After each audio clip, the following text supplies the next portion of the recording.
Okay, let's just get right to it.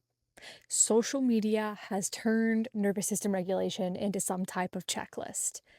For example, take a deep breath, put your feet on the ground, hum, shake your body, take a cold shower, try this somatic practice. And here's the thing, I teach somatic practices, and I actually use a lot of these things myself. And I'm not saying that they're bad, but I'm saying I think we've completely lost the plot because the nervous system and regulation is not about collecting enough techniques to make yourself calm. And if every single time you feel anxious, activated, uncomfortable, angry, overwhelmed, stressed, you name it, and your immediate response is, I need to regulate myself, I actually think that's worth looking at because what are we teaching our body in that moment? So, today I want to talk about 5 pieces of nervous system advice that I see all over social media that I think we need to have a conversation about that's a little more nuanced. The first one is probably the biggest. Regulated does not mean calm. Somewhere along the way, guys, the internet has turned a regulated nervous system into this person who's walking barefoot through the forest, drinking herbal tea, breathing slowly, and completely unbothered by life. But that's not what a nervous system is designed to do. Your nervous system is designed to mobilize. If something scares you, expect your physiology to change.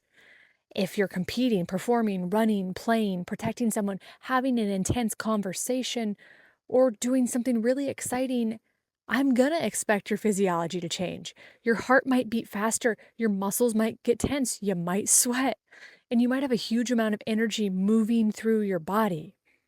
And here's the thing, none of those things automatically mean you're dysregulated because activation is not inherently a problem. We've created that mindset that it's a problem. It's actually part of being alive. It's part of being human.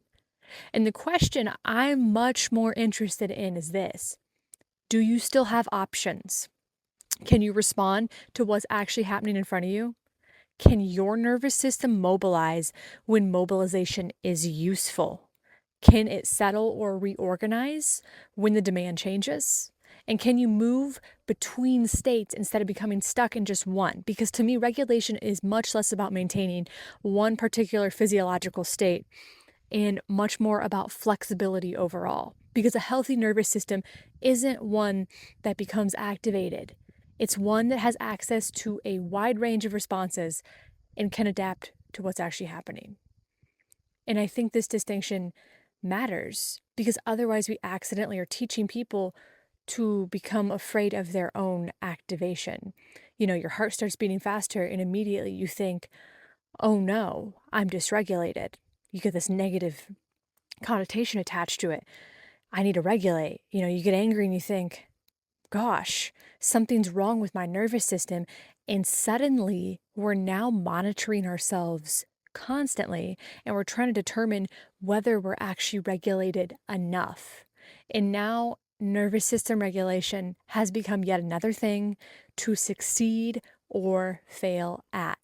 And I don't want people to become less human in the pursuit of becoming regulated. Anger can belong in a regulated nervous system. Excitement can belong there. Grief can belong there. Intensity can belong there. Movement can belong there. Even fear can be an appropriate nervous system response when something genuinely requires our attention. The goal is greater capacity to experience what's happening while retaining access to choice, connection, information, and recovery.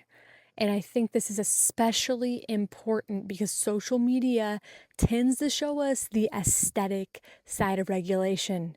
Slow movements, soft voices, deep breaths, nature, stillness, and gosh, these things can absolutely feel supportive. And I love so many of them, don't get me wrong, but nervous systems aren't aesthetic. They are not. They're adaptive. And sometimes the most appropriate thing your nervous system can do is become energized. Sometimes it's to move. Sometimes it's to speak. Sometimes it's to set a boundary. Sometimes it is to rest. Regulation isn't about forcing all of those responses back towards calm. It's about having enough flexibility that your response can actually match the moment you're in.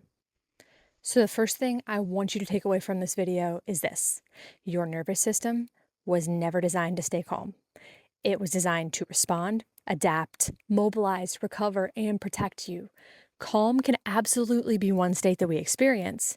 It's just not the finish line. Once we understand that, we can start asking a much more useful question than, how do I calm myself down? We can start asking, what is happening in my nervous system right now? And do I still have options?